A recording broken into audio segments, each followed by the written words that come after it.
Hey, it's John Lee Dumas of EO Fire, and it's the Entrepreneurial You, the show for dedicated and passionate Caribbean entrepreneurs seeking daily inspiration, brought to you by author, speaker, and award-winning entrepreneur Heneka Watkis-Porter.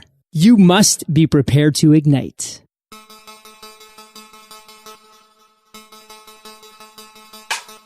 Coming up on this episode of the Entrepreneurial You, it's a battle for attention. It doesn't matter as a marketer where the attention is. You just have to be there. And right now it's on social. Welcome back to the Entrepreneurial You.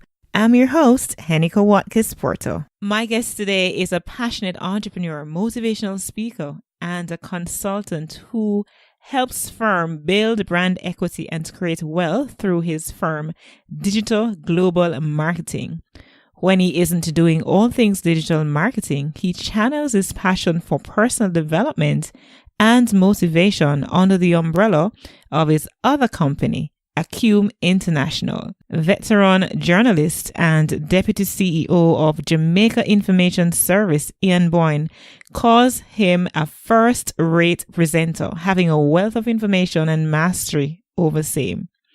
I'm thrilled to welcome Kemal Brown to the Entrepreneurial You podcast. Kemal, glad to have you. Welcome. Thanks so much for having me. I love that introduction. Awesome. I'm glad you do. I was expecting a drum roll at the end though, but I mean, I'll pass for now. Before we get into the meat of the matter, Kemal, I have a random fun question just for you. What is your favorite thing to do in your downtime? Wow, what's my favorite thing to do in my downtime? I think my favorite thing to do in my downtime is read, actually. I mean, I don't know if you call it downtime because reading is such an important and vital part of success. But I just find myself, whenever I can, sit alone and kind of relax my mind, I love to read. And of course, go to the beach, though I don't do the same. The two things at the same time. Okay. Is it the one or the other? Yeah, man, I know some people go to the beach and read on, sit on the chairs. That's not me. I like, experiencing wherever I'm at. So yeah, downtime, I like to, just chill at the beach or really get in and read. So you don't profile when you go on the beach. It's just the beach. Nah, man, I go to flash I don't know if your listeners know if you have my profile up, but I have locks. So I go and flash my locks like Baywatch and run on the beach and, do my David Hasselhoff and look left and right and, just have fun. I mean, it's all about fun. Okay, awesome. So you mentioned that you love to read in your downtime. What is one of the books that you have read that would have stood out for you? Definitely two. Ed Catmull's Creativity Inc. I mean, that book blew my mind. Mm-hmm. I love Pixar movies. I'm a big animated movie fan. Like Ratatouille is my stuff. Yeah. Okay. So I read, but the book is really about corporate culture and, how do you really build a great company? So I love Ed Catmull, Creativity Inc. And the next book deals with personal finances, The Richest Man in Babylon. I really suggest it to everybody I can because the ideas just really revolutionized how I saw finance, how I saw work. The book speaks to, making work your best friend. And I've definitely done that. And that alone has really, translated into some level of success for me. So yeah, those are my two recommendations for now. I could go on and on, but time is limited and ambition is infinite, right? Awesome. So let me just say to our listeners that if Kemal, while he's talking, if he says something that connects with you and you want to connect with him during this time, you can also tweet at him at Kemal L. Brown. So he's Kemal L. Brown on Twitter, Instagram, Facebook, and most of the social media, right? Pretty much all the social media that he's on. Website is www.digitaglobal.com. Kemal, you're a speaker. You're a coach, you're an entrepreneur, and I really want to zone in on your digital marketing firm. What would you say accounts for your success? Well, I think all things flow from the mind. So definitely, the approach that I take, and I mean, interestingly, I'm having a little issue with one of my vendors, someone that I retained to help me with a project. And it stemmed from the lack of communication. I think our value proposition really is trying to understand people and really understanding that there's only one boss who is the client. One, our mastery of, the space. I mean, we really try to stay on the cusp of anything new in digital media. But really and truly, I think our sole value proposition is our commitment to excellence, which is our core philosophy, Kaizen. Caring about the team, which is so very important. So many people treat their employees as just that, but these are actually team members. These are your family that will help you to, actualize your dreams. So I really try to care about my team. As a young company, of course, resources are limited, but we do simple things like birthdays and buy, everybody chips in and gets cake. Anything we're got, game nights and, lots of things to try to spur a feeling of affinity and culture, esteem within the team so that they can deliver the best results. I think really and truly though, understanding the craft, building the social media skill set to be able to deliver value every time for the clients has really what's put our name out there. I mean, when we were only 2 years old, we retained CARICOM as a client, which, as you know, is a regional body that doesn't touch you unless you're about 3 years old. But just based on my passion and my capacity to explain what we're actually going to achieve for them, how we're going to do it, and really just professionalism and how we communicated with them, we won them over and we ended up getting that contract. And from then, we've done a lot of work with a lot of different people. But definitely the attitude that we bring towards our work, I think attitude is the umbrella term for everything I've just said. Our work ethic, our attitude towards, maintaining a growth mindset so that we keep learning and keep growing in our craft. Attitude towards how we treat our team members and our clients, very, very important. And our attitude towards communication and our core value of excellence. It's something that we really, really value here.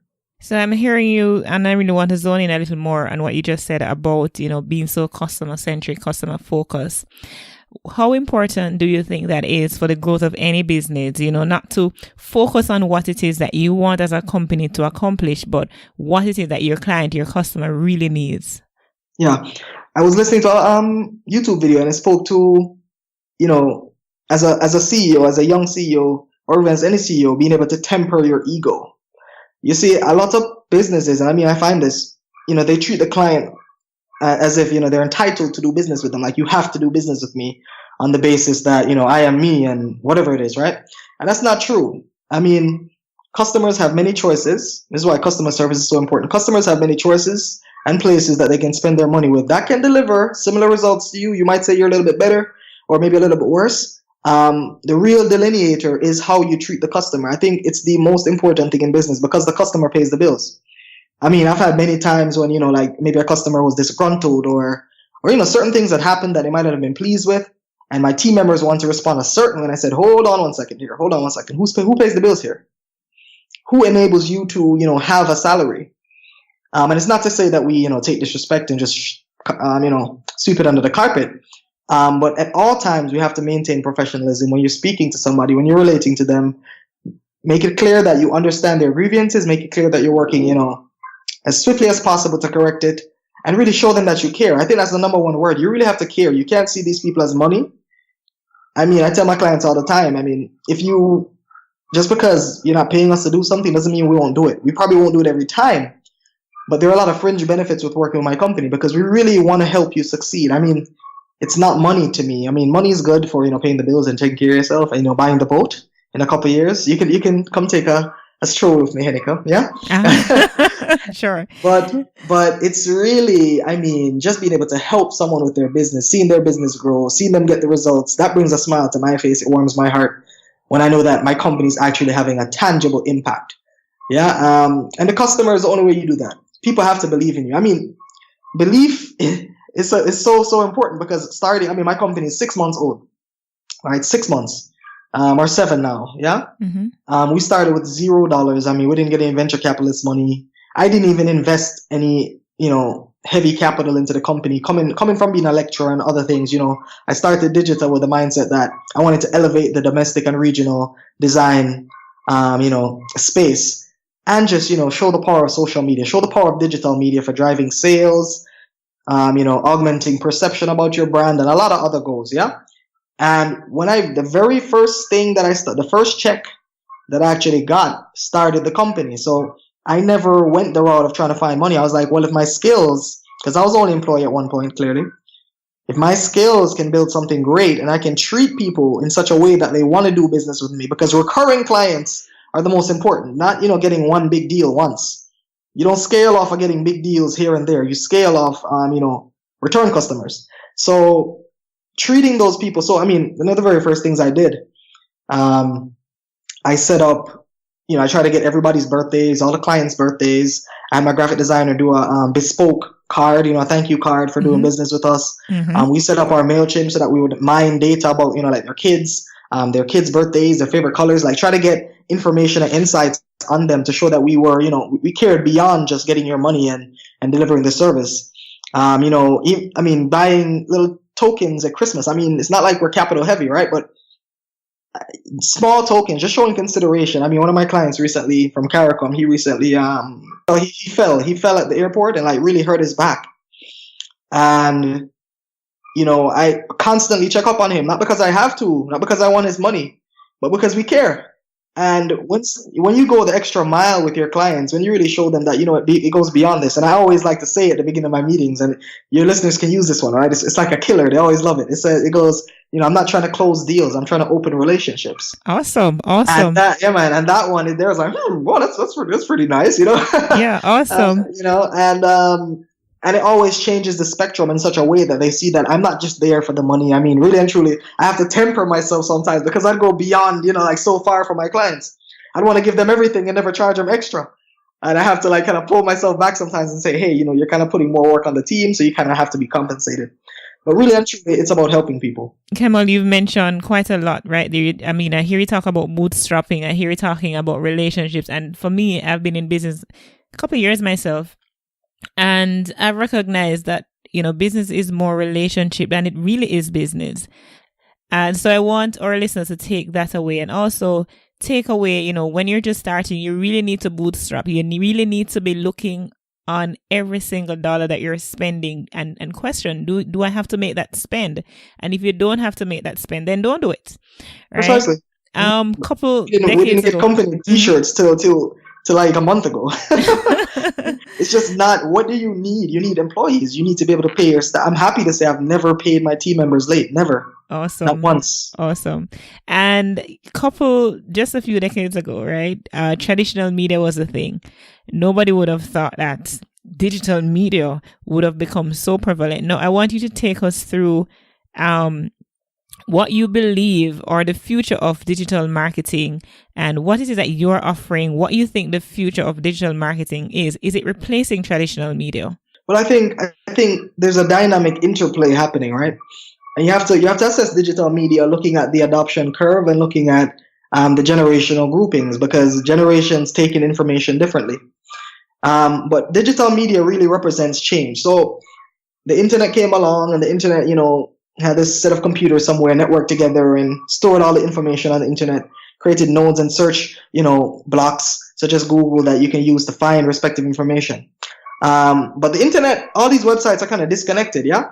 They're on one internet, but I mean, they're all, hosted on their respective servers and kind of disconnected. You have to find your way to them. Yeah. Or you have to search for them. It's like a maze, eh? Almost. The distinction between digital media and primarily social media is that you're in one platform. So Facebook has, near to 2 billion users now. On both the Messenger platform and the main platform. And then you have Instagram, which is, a behemoth. And you have Twitter, which is like 300 and something million. And it's kind of declining a bit. But you have these networks. And the thing is, people already live there. I mean, if you look around and you see all age groups, even, 50, 60, 70-year-olds are catching on to this smartphone thing, yeah? And they look in their phone and they're seeing, talking to their kids on WhatsApp or their grandkids or, going on Facebook and signing up and all these different things. And what you find is that you have all these people in one space and you can push content to them. So they're already scrolling down their newsfeed. Why not just interject your piece of content there? And you don't want to make it like I said, content, not an ad, because advertising, people hate ads. You can think when you're watching TV, you just press flash anytime, your show goes to commercial break and then you come back, you just hit flash because people hate ads. So we know what ads are. We're kind of in a space where we know what ads are. And that spells a negative thing for traditional advertising because not many marketers are creating content using traditional mediums.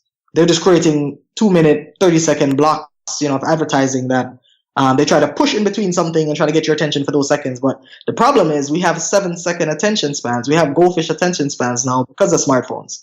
So how do you penetrate the minds of these people that don't have time, that are multitasking and, live in a multi-screen environment? So at any one time, we're looking at 3 screens, your phone, your laptop, and maybe your television.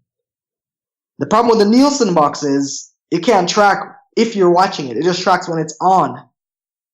Digital, however, and Facebook, they have when you're watching a video, you can see the minute or the second that that video piked in terms of peak viewership. I mean, what digital is really giving you actionable data that you can draw inferences from and then make, informed decisions and actions to optimize your marketing. And Facebook, which is my favorite social media network, just because I think it's the catch-all. Facebook has, I think, the most sophisticated advertising technology in terms of the interest-based targeting and a plethora of tools. I mean, you can even upload an email list to Facebook and target people there. As soon as because of their connection with WhatsApp, they purchased it. As soon as you add somebody's number, you can use that as a node of information to target people with. So digital media is really the evolution of the internet. Then I started looking at the internet and what it is. It adds context to the internet. So the internet was just a space where a lot of information is and so on and so forth. Digital allows it to be contextualized and you can focus attention where you want it, because the attention is on Facebook already, and that's what marketers fight over anyways, attention. I mean, as Gary Vee, who is like the boss, what I'm saying, likes to say, it's a battle for attention. It doesn't matter as a marketer where the attention is. You just have to be there. And right now it's on social. So the future of digital marketing is, we're looking at virtual reality. I just bought a VR headset to test it. It is crazy. The immersion that's going to take place once this technology becomes much more, pervasive and widely available, it's going to really I think we'll be living in digital worlds even more than we already are. All right, and in this digital world, what I want to find out from you, and I'm sure our listeners want to know, with all this plethora of social media that you have available to use, how can you ensure that, one, you're using it correctly, and two, even know which platform to choose? Okay, well, every platform has its respective audiences and has its benefits. So clearly, if you're, it depends on your brand. It depends on what you're trying to sell. If your brand is heavily, based on visuals, clearly Instagram might be the place for you. If you're looking at millennials, Instagram, I think is the main place where the millennial population is. Because what happens is the networks age up. So Facebook is getting older because as soon as, parents get on Facebook, kids get off. Early, yeah, you don't want your mom sending you a friend request. Yeah, you don't want your mom sending you a friend request like, what is my mom? And then you have to deny her, like, you got to get off because you don't want to not get dinner that day, right? Like, so you find that the networks age up. So Snapchat currently, has a lot of youth demographic, but then Instagram Live, just came back. Yeah, Instagram Stories. Right. So it's really tied to your brand. You have to understand yourself, be self-aware, know what the respective networks offer, and you have to jump in. The reality is you can't sit on the sidelines. You have to become proficient. You have to create engaging content. You have to be aware of your voice, your brand voice, the persona that you're trying to reach, because that will inform how you set up your content.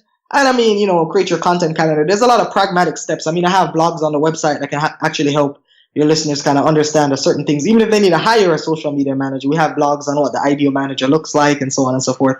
But pragmatism you have to be real. And number one, you have to pay. If anybody comes to you and says, hey, you don't have to pay for any advertising, where to make you see them, 5 million people are going to see your content, 20 million people, you're going to get 50 million views, and you'd have to pay a cent, watch out. Yeah, so we know about the whole algorithm that these different platforms use. How can you keep current with all these social media platforms and the changes?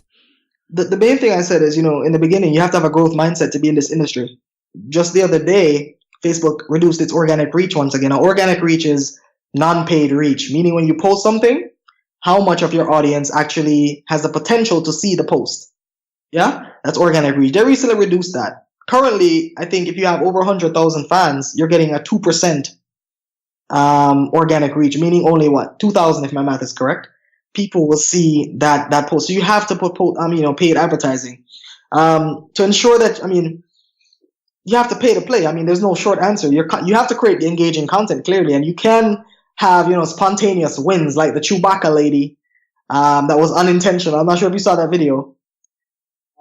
She went viral, and crazy amount of views. I think the highest views on Facebook ever, and that was just her laughing in front of a camera at a Chewbacca. So there's a lot of spontaneity. But when you're trying to create content, you want consistency. You want to have your voice down, and you want to know the intent of your content. Yeah, so you want to know what are you trying to achieve before you create this. And you can easily know if it's going to work by just having, simple focus groups, or not even, if you're not even going to go that deep, do a low production version of what you're trying to do so that it's not going to kill your pocket. Because there's a lot of failed ad campaigns, by the way, both video and, pictures and everything. There's a lot of failed ad campaigns. But what you have to do is look at the data. That's how you actually know if you're winning, because take a data-driven approach. Look at the types of content you're putting out. Is it the best type of content for this network? Are people clicking through to your website? Do you have a Facebook pixel on your website to track conversion so that you can see, the best performing content and what actually gets the action that you want your followers or your prospective customers to take? Because social media really sits at the top of the marketing funnel. So you use that to attract people, but you got to send them somewhere. Yeah, and as much as Facebook is, trying to create the space where you never have to leave the platform, most people are still operating from their websites, using social to drive traffic to their websites to sell a respective product, be it digital or physical. So really you have to know yourself, be self-aware, look at the network that can best suit your needs. Look at your advertising strategy, look at your content strategy, develop a content calendar for daily posting so that you remain consistent. Because in many ways, social media is like having a conversation. If I'm talking to you today and I don't talk to you tomorrow, or don't talk to you for a month, will you still be my friend? No. Not a close friend. Like an associate, right? Like an associate over there somewhere. So why would I buy something from you? On this note, I just want to pause to remind our listeners that we are speaking with Kemal Brown, and you can tweet at him at Kemal L. Brown. That's Kemal L. Brown. And also he's available on Instagram. He's on Instagram and Facebook at Kemal L. Brown as well. So Kemal, I want to find out from you now. You also have a speaking company, right? You are a speaker. And the feedback that we've gotten, the reviews that we've gotten about your engagements that you've been a part of, been all excellent. So we want you also to share with us about that aspect of your business. Well, Acume arose out of a need, both internally for me and externally for what I saw in society. Not just for general motivation, but for understanding of self. Because that's where all things flow from, personal development. I was just listening to Jim Rohn before you called. And that's one thing I think your listeners have to take away. You have to be progressively focused on improving yourself daily. Right. I remember it was Zig Ziglar who says that some person said that motivation doesn't last. Neither is bathing. Precisely. That's why we recommend it daily. You got to do it daily, right? Right. Everything runs out. I think people have an understanding of life that, I'm just not motivated, or I'm not a motivated person, or no. The world is a negative place and you have to insulate yourself from that, through daily activities. And the people that develop daily habits of motivation are the ones that win and stay in a positive mental space at all times. So Acume, I would talk to my students. I was a lecturer in a past life. I taught political science at the university here. Go figure, and you're doing digital marketing. I know, right? I've been a salesman all my life. Like since I was 5, I've been selling, So it was only natural. I've always been an entrepreneur in my mind. This was never something that, I had to fight for. It just was in me. So I would talk to people, right? I would talk to my class and sir, I always be motivated. I would get these testimonials from my students. It really wasn't about the politics. You just made me feel better about myself, about what I could achieve in life. When I talk to my friends, anybody, I just always hated seeing people, be the underdog or felt, feeling low about themselves. So I was always trying to pick people up. And after a while, the resounding, sentiment in the air was, this guy is motivational. Every time I talk to him, I leave feeling powerful. So I said, okay, well, if I can do this for individuals, I can take it to another level. At the time, I was listening to a lot of Les Brown, a lot of Jim Rohn, a lot of Tony Robbins, a lot of Grant Cardone, a lot of different people. Because I like to say, I speak from one mouth, but from many minds. My mentors are, That's deep. That's a Twitter moment right there. No, but I have a plethora of quotes. I find the thing just comes to me. I don't have to try and think deep. I'll just be reflecting on life. And so one day I was thinking about, marriage, and I was like, really and truly, to become who you're destined to be, you have to divorce who you are. You have to despise the weakness within you and really push towards manifesting greatness. So I think deeply about a lot of things in relation to just who we are as people. And I listened to a lot of motivational material, and from that sprung the desire to really help companies and And, I just did a speech for Vistaprint, their managers, over the weekend. And, I just love what I do. I just love speaking. I just love seeing people's eyes change. They move from, erratic to focused. They move from, bored to completely immersed in what you're saying, because they can find those, those strings of, what would you call it, relatability. And, I do agree. We need to also, always be feeding our minds with positive stuff, many of us would have grown up with hearing negative words spoken to us over and over again. And the studies say that we need to hear, for every